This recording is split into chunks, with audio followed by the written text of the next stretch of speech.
Welcome to Realance Radio, the podcast that explore how regenerative paradigms, principles, and practices are being brought to life in communities all around the world, especially those at the front line of the climate and nature crisis. Realance is a global network of practitioners who are applying regenerative design in their communities, ecosystems, and cultures.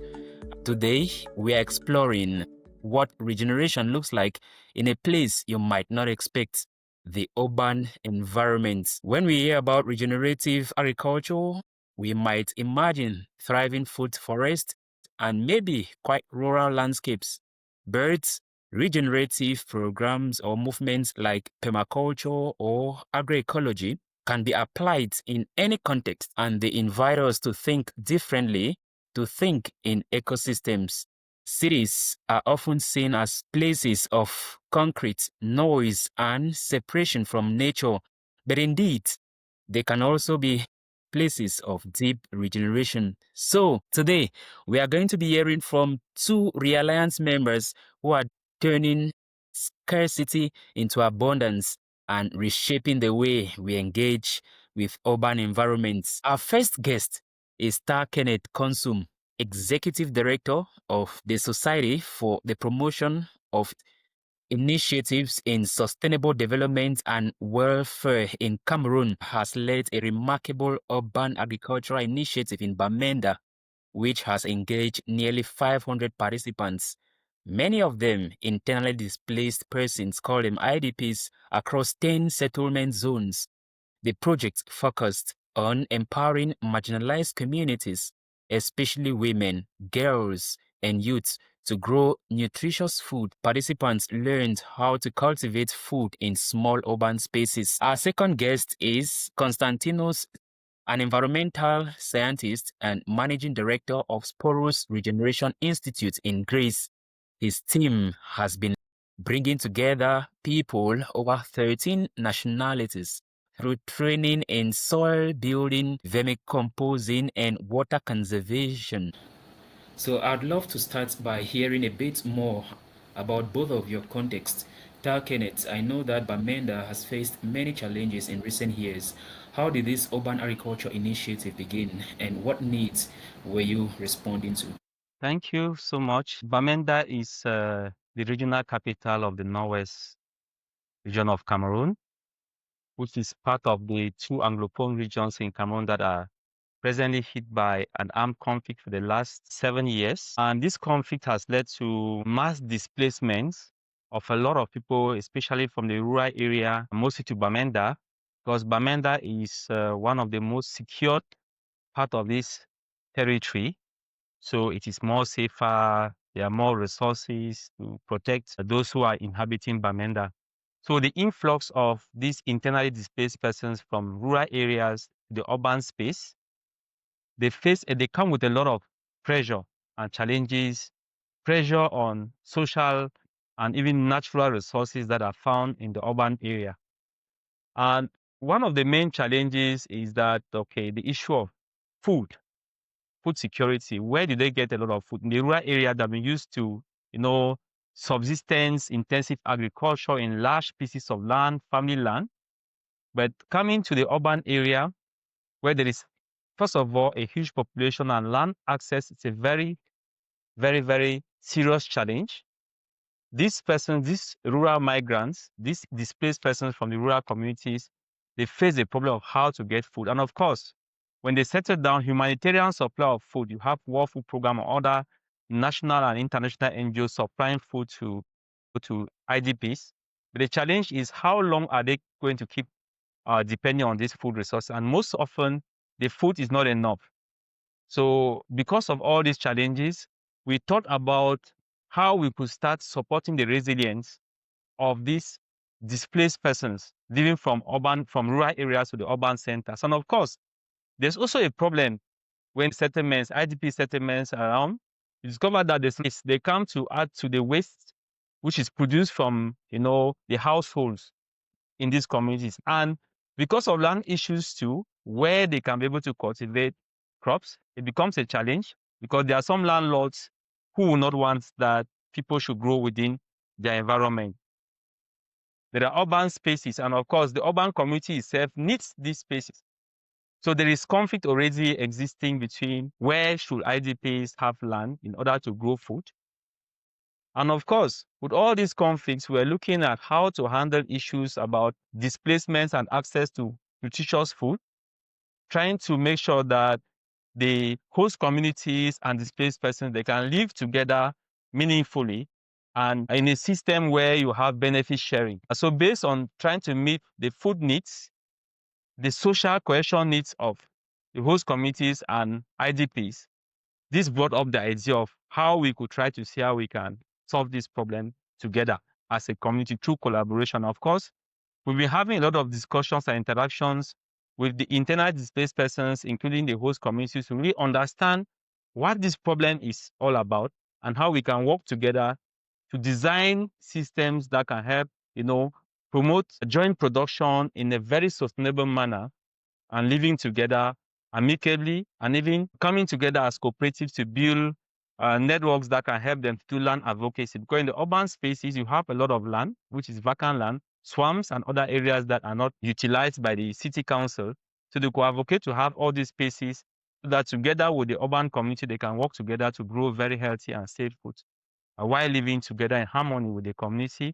And of course, reducing overdependence on humanitarian assistance, especially food aid. Right. Thank you for that response, Tah. Now let's get to Konstantinos. You have been working with people from 13 different nationalities.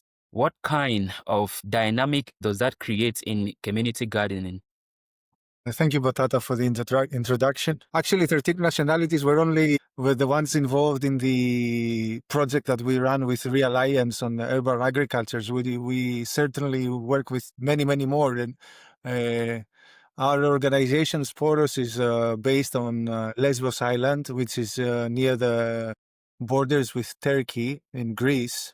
And it's one of the main gateways of refugees and asylum seekers in Europe. In the past 10 years, and especially since the beginning of the Syrian war crisis, we've seen more than 1 million people crossing through the island. And Sporos Regeneration Institute was established in 2019 as an environmental education institute. And we work both with locals and internationals. And we started working with migrants as well, because we saw that there was a serious need both for education, but also both for connecting the local community with the migrants. So our work was somehow dual. We were both an education hub, but also we were acting as a bridge between the local population and the migrants who were crossing. Throughout our 6 years, we've worked with thousands of people that have come across, and we've been running various different projects, both in a community center right across the main refugee camp, which is actually the biggest refugee camp in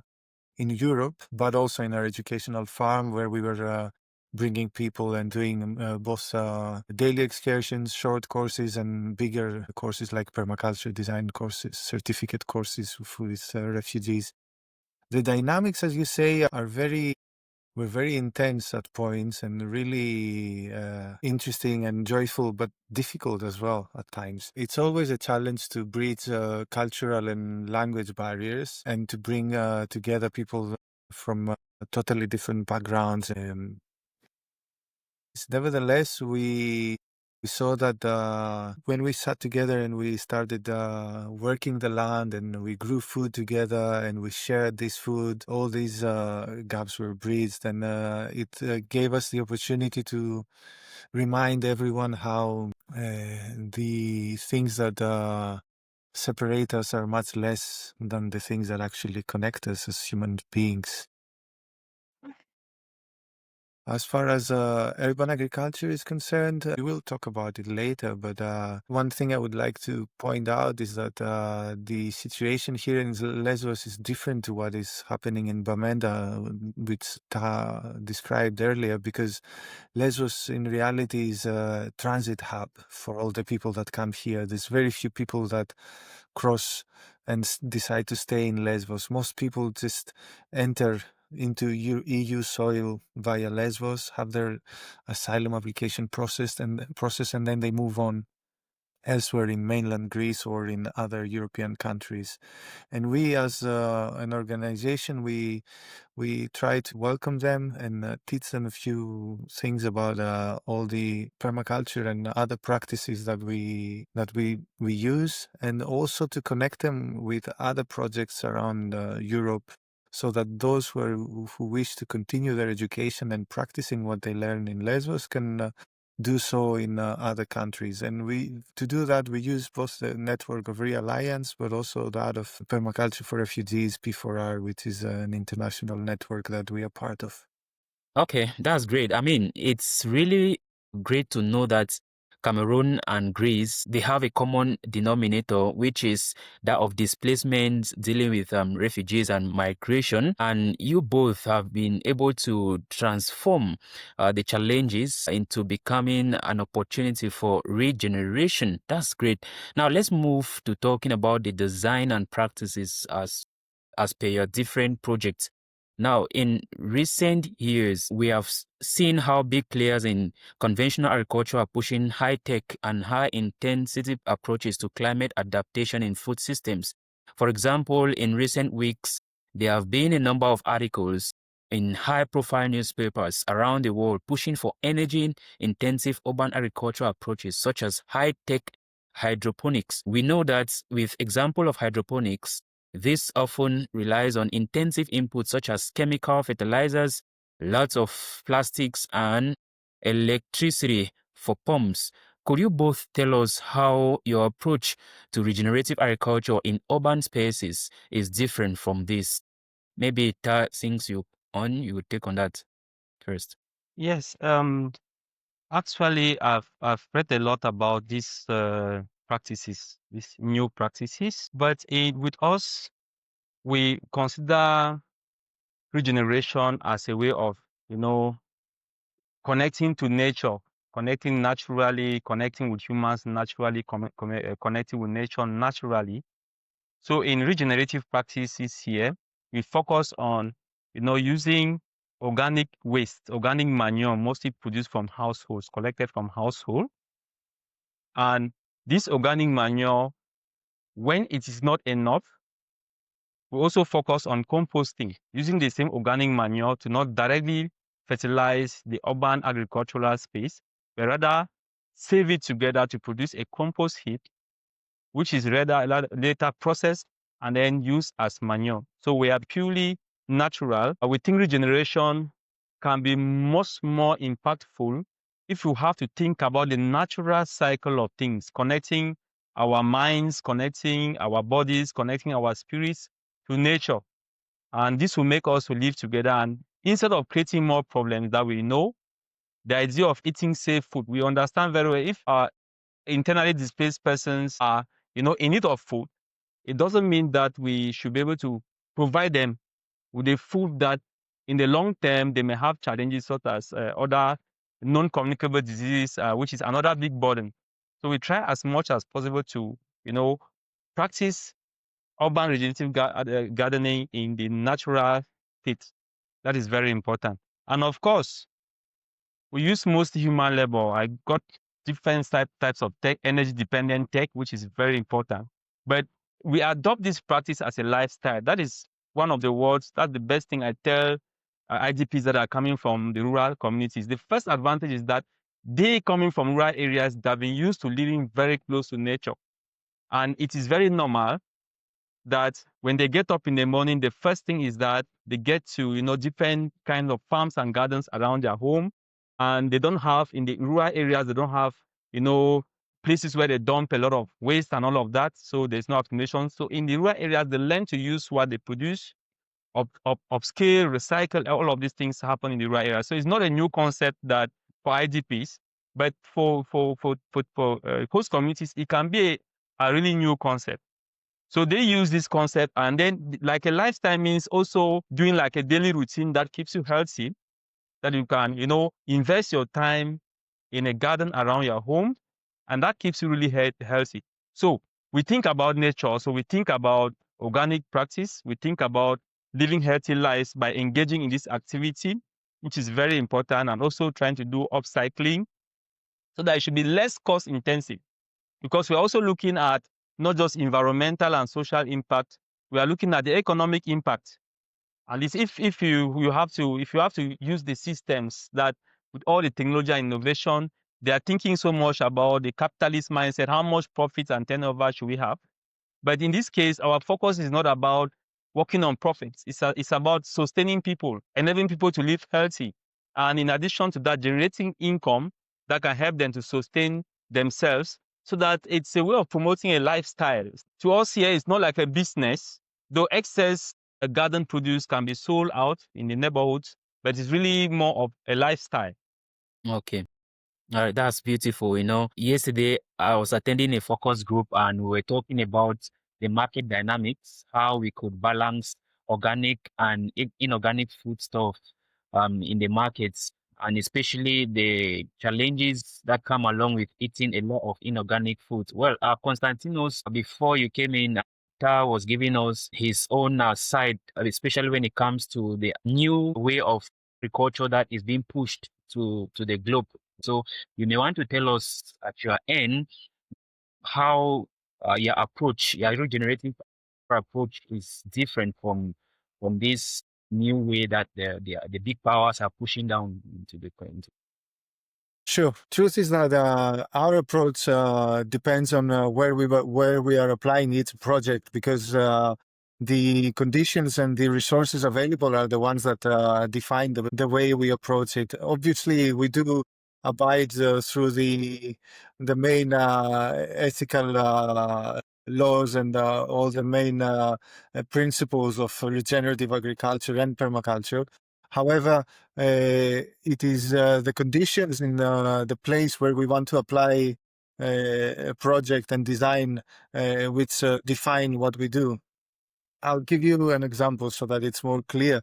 In Lesbos, we have, similar to Bamenda, we have a lot of agricultural land, even very close to the urban city centers. So we do have the possibility to cultivate food on soil, on the ground. In Athens, though, where we did our main course in collaboration with Realliance, there's no available land. So we taught our students how they can grow food on the roof garden, on their balcony, and on any space they have, some communal spaces. In such conditions, sometimes maybe the practices are different. For example, we did teach our students about the concept of aquaculture, which is similar to aquaponics, but with not as energy demanding. And at the end of the day, what is important is when we design a project or a garden to see the inputs and the outputs of the garden or of the project. And if we see that the input in energy or in other sources of energy, be that in power or otherwise, is much more than the output, then there's something wrong and we need to redesign. So sometimes practices that involved using energy are okay, because it might be the case that there's no soil, so you need to use water, or there's not a lot of water, so you can use aquaponics, which uses very minimal water. It really depends. However, as Tah said as well, the main concepts and practices of vermicompost, of composting are central to what we do. And we do try to make sure that we teach our students the different approaches and the different options available, so that they can adapt to the conditions, because in our case, even in Lesbos, the displaced people, the migrants that come, already have some food provided to them by the asylum service, by the Greek state. So it's not the same as, and as I mentioned earlier, they're only there for a short period of time. It's not the same like in Bamenda, where people end up there and they might spend the rest of their lives there or stay for many, many years. Then the design is different and we're talking about something more long term. That's great. I mean, when you talk, especially from your end, you're dealing with many communities, and I know Tattoo is also having the same aspect of diversity. So I want to really find out, how did you go about the design phase, like including the different communities you were working with? Sure. What I do when I start a new class or when I start working with new people is see what knowledge they have to share, because we're all still learning and we all bring our practices from the different parts of the world that we come from, and there's always things that we can teach each other, and I try to limit my teaching to 30% of the time. I try, as that's what my mentor Rosemary told me, that as a teacher, I need to speak up to 30% of the time, and the rest of the time give the floor to my students. And this creates a wonderful dynamic where people take the floor and develop the confidence to share all the practices that they know or that they are familiar with. Us in the West, by West I mean Europe, West or East is very relative, but people in Europe are very disconnected with nature and with growing their own food. This is not the case in Africa or in parts of Asia or in the places where many of the migrants come from. A lot of them, just like Tah mentioned, already have the experience and the knowledge, and they know how to grow food. So I try to incorporate that. And every time the design is different. It depends who you work with and what you want to achieve. Yeah, uh, that's right. It's kind of intercultural communication dynamics applying there, to know that contexts are different. All right. Tah, you want to share with us how you did manage the community diversity in Bamenda in your project? Yes, thank you. Actually, like I stated before, IDPs come from different dynamics in the region, in terms of the different sub-ecological zones within the region. If you get like the lower part, the part of the divisions, like they call it Gogotinja, is in the plains. Some come from the hilly topographies, which are all different ecological zones in the same region. And each of these ecological backgrounds they bring a lot of knowledge. First of all, they bring the indigenous traditional knowledge from the old systems that we've been practicing. They bring a lot of new innovations that have been adopted over time with the work of agricultural extension staff and all the workers. So at the end of it all, you end with a diversity of knowledge and skills and even attitudes. So you may want to look at diversity in terms of the indigenous knowledge systems they are bringing, new ideas they have developed over time with agricultural expertise modern agricultural expertise. They bring all of that. And of course, the urban area, you have people who have been used to cultivating vegetables and, basic food items in the swampy areas that are around. Some own small gardens around, but in terms of the method of productions, it means they bring a lot of varieties of methodologies, varieties of knowledge, and you have to combine them together. And that is why in the design process, we bring them together because we created what we call demonstration plots or centers, which are hosted by members of those host communities themselves. So they work together to see how they could use their knowledge to create these demonstration centers together through the different existing knowledge they have. And these demonstration sites now become like a school where everybody, if you want to do the method, want to implement or try this or that method, you could come from there and then learn from what others have done, and then you could transfer it back to your home in the different communities. So truly, working with regenerative agriculture in the context of displacement involves a lot of engagement in diversity in terms of the people, the knowledge, the ideas they have, especially the indigenous knowledge they are bringing, considering that most of them come from rural areas, which are typically traditional systems. That's right. I just picture myself also when I was growing up in a rural community where we'll just get a lot of the organic stuff from the kitchen. We'll just dump on our gardens beside the house and even take to the farm to enable us grow crop naturally. So I could already picture the scene that you are dealing with. But one thing I also pictured is that, or I also got, is that you both you gave room for the people that you're working with to share their knowledge you did not just impose on them, but you listen to them before you introduce them to other new stuff, which is great as part of the regenerative process. All right, I will go back to Konstantinos. Well, we might be talking about urban agriculture. It's easier for us because we are into the field, we understand, but maybe some of the listeners may not really grasp what urban agriculture is all about. So you want to tell us in clearer terms what urban agriculture is all about, and also you also talked about the lasagna gardening, which was part of your training, and vermicomposting, which you mentioned. Can you also briefly share with us this and also why they are suited for urban contexts? Sure. So urban agriculture is really what it says. It refers to the practice of cultivating food in an urban and suburban environment. It usually takes place within the city limits or metropolitan areas, and it involves various methods. It can be a community garden, it can be a rooftop garden, it can be vertical farming, hydroponics, aquaponics, or even an urban farm in some cases, land available. Now, yes, we teach a lot about vermicompost. It's a method of turning kitchen waste, and by waste I mean organic waste, into compost through the use of worms, some special types of worms, not any worms, which they have the quality to consume the organic waste and turn it into very, very rich fertilizer, which can then be used, can be applied to our plants.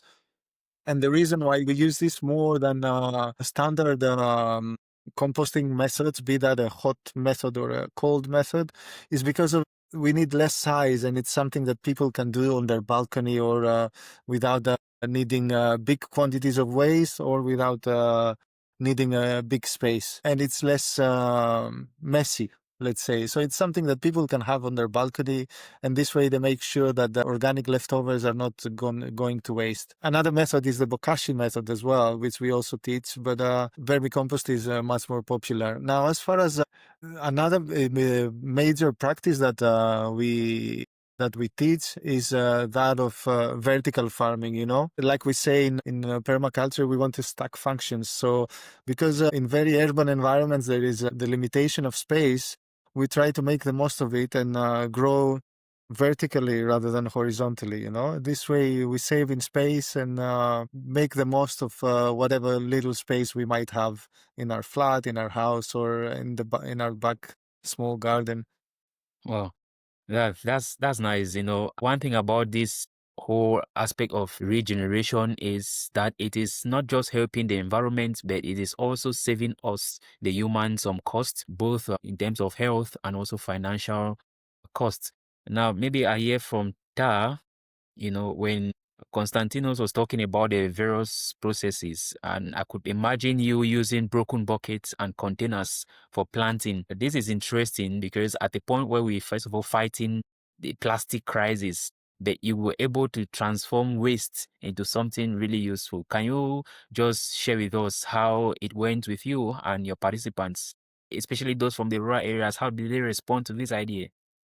Yes, in this sense, having a mindset and understanding the fact that the resource you need to really practice is scarce is the most important thing. Understanding that you are faced with the issue of land scarcity, and understand that there is food scarcity. So there are two equations that you really need to balance these two in order to survive. So adopting the idea of using, broken bottles, abandoned plastics and all of that was much more easier because everyone understood that there was no land. How do you move ahead to produce food? You need the food, but there's no land. So the only solution is for you to transform scarcity into an opportunity. And in order to transform scarcity into an opportunity, you must try to look at what your environment can provide at that given time that can enable you to be able to obtain what you have as far as your food needs is concerned. Of course, not just food needs, but healthy food needs. That is very important. And it's really wonderful because my whole time dealing with persons affected by this conflict, displaced people, has shown me clearly that the human person is very resilient and very flexible and dynamic when it comes to meeting their basic needs, the needs to survive. They easily learn, and they choose to learn and adapt whenever it comes to understanding how they can bring up solutions to the problems they are facing. So it wasn't at first during the pre-design stage where we had a meeting to look at what was feasible. I thought it was going to be a difficult thing where we had to take time explaining, but we just simply brought photographs of what urban agriculture, what urban regenerative agriculture is from all over the world, even beginning from the community itself, what people are already trying to do. Sharing those pictures made everything easy. Everybody understood that yes, there is a problem. We have to solve this problem, and probably this is a new way we have to learn in order to solve this problem. So it was really interesting, and I saw a lot of creativity because urban regenerative agriculture goes with a lot of creativity and innovation. I saw the human person trying to identify how they can, use all these resources from the limited land to all these plastics around to create different types of, solutions, even irrigation solutions. I saw that. I saw IDPs getting plastics because of issues of water scarcity. They'll get plastics and then try to drill holes in this plastic that will release water in very tiny quantities to supply tomatoes. You see, it's a lot of creativity in all of this because we have to understand that in addition, the climate crisis is also affecting the urban space very seriously. Water sources around the urban area, they are drying up. And then if they are not even drying up, some are polluted. Because if you have to take polluted water from the different streams that are surrounding urban areas to maybe provide water for crops, you end up poisoning yourself because the waste system here is not well organized.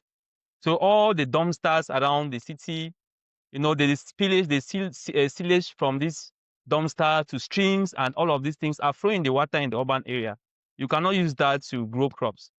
You'll be poisoned by lead and other substances, other heavy metals that will seal into the water source. So getting water is a challenge. So when you get the water, you have to maximize the use of this water by making sure that the plant receives only what it needs.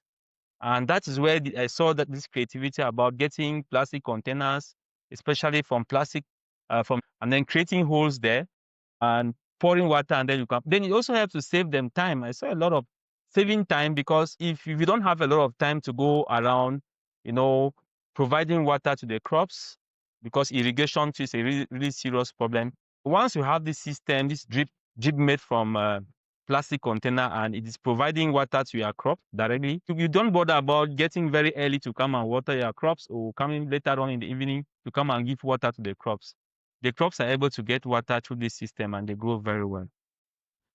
Let's talk about the aspect of the health of the soil and the ecosystem. Urban setting usually by its nature is jammed with a lot of noise, industry pollution here and there, and even sewage disposals. Now, we are talking about regenerative processes and also urban context. How is it important for urban settings? I know how Bamenda is jammed. I don't know much about Greece, where Konstantinos work. So maybe, Tah, you want to start? Yes, it is really very, very important to the urban setting. We understand the complexity, especially in the context of an urban setting in a conflict-affected region, where basic services like you have the city council cannot access different parts of the urban community because of insecurity. It's a very volatile situation. So basic services, basic hygiene and sanitation services offered by the municipality, they cannot reach out to everyone. And that is why over the years, you see a lot of reports on media advocacy about cleaning up the city center. And sometimes we may complain that the city center has been abandoned. But initially there was a company which was in charge of managing this waste. Their trucks got burnt, attacked by separatist fighters. And at one moment, they had to abandon the region. They had to abandon the urban space, their contract, and the city council was left with no other option. So waste kept accumulating in the urban center. That became a very big problem in addition to the problem of conflict. And so with more problems, more solutions have to come.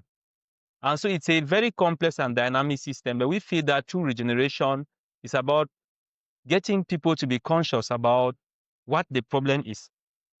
If we really understand that the environment where we find ourselves is not only providing us with challenges to coexist as human beings and to coexist with the nature, then we'll be going much more positive. So it's amazing to see this happening. I think it's a way forward for everyone. It's not about just internally displaced persons, so challenges that IDPs have, but it's also about improving the ways of living of those who have traditionally been living in the urban community. It's a way of also integrating different cultures, bringing people with different cultures. And also, of course, in our region, the food ways of our people are shaped by their cultural practices. So bringing new food ways, it also means bringing new agricultural practices, and that's about trying to get people to live together, share what they have, commune together, and that can sustain, the social situation in the urban space, sustain the environmental situation in the urban space, and also provide short-term and maybe long-term economic opportunities for displaced persons. Well, I'm not going to repeat what Tah said, which was very important. I just want to remind everyone or our listeners that soil is the most important natural resource after water, and it takes hundreds of years for a few millimeters of soil to develop naturally. Yet it can be eroded in a split second. Especially in urban environments where there's so much pollution, it is even harder, and where the spaces are more confined and the natural cycle of life is disrupted by the human factor. It is even more important for us to have a healthy soil. So much so, especially because, as we know, soil captures carbon dioxide, and a lot of carbon dioxide is produced in environment. So be that in an urban park or in our backyard, it's super important that we put into practice all these methods that we teach and we share with people about how to regenerate soil and its qualities. So if someone listening want to start their own regenerative agriculture projects in an urban setting, what advice would you both give them? What I always say is that start where you are and use what you have. This is the first piece of advice I give. No one was born knowing all these practices, and it only takes a lot of mistakes to learn, And what I as a teacher try to do is maybe help my students to save some time by learning from my mistakes. So just start where you are. It could be just growing a few pots on your balcony. It could be a short online course where you learned a few things about urban gardening or agriculture. It could be through a community. If you're really interested, just look. There's people around, brothers and sisters that are already doing this, and connect with them, learn through them, teach them, and just make a start, and things will unfold. You will be surprised how quickly you will learn things and how quickly you could develop a community with like-minded. Yes, without repeating what he said, I want to begin with this phrase that regenerative agriculture is also referred to in my own terms as intergenerational regeneration. What do I mean by this? I think when you bring the younger people, the younger generation, the young people, children and young people, you help to sustain the system. So my advice is that to get this practice, make sure that you're inclusive in terms of the old people. They have a lot of knowledge and wisdom based on their experiences. They can pass this knowledge to the younger generation so that the practice can be sustained. At the same time, young people are very creative and imaginative. They can design new things, new knowledge. They can learn new things and transform the new things into unimaginable things that can be implemented in different types of contexts. So I believe that if you want to start off as a household, make sure the old persons, if you have a grandmother, a grandfather, he or she should be involved. The children, the little ones, everybody should be an intergenerational practice. That's the best approach I can give. And if you put it intergenerational, then it is logically clear that you're not just trying to solve an immediate problem, you're empowering the next generation to solve a future problem. I just want to thank you for really accepting and taking time to participate in this discussion today. I really believe that the person listening to us must have learned a thing or two from our conversation. Hopefully our discussion has inspired a few people to start their own small or even better, big urban agriculture program. Yeah, Yes, and on myself, thank you so much for this opportunity. As a network, it's helping us to connect and be able to learn so much based on our practical realities. I've learned a lot from what my brother from Greece is saying. All through, I've been learning a lot, which is really very important. And with this work, I believe we are going to connect in, sharing knowledge and trying to see how we can support each other independently, so that together we can grow. Because it's a movement. And in this kind of movement, we can only survive and maintain the systems we are trying to introduce on Earth by working together tirelessly. Thank you. Thank you so much.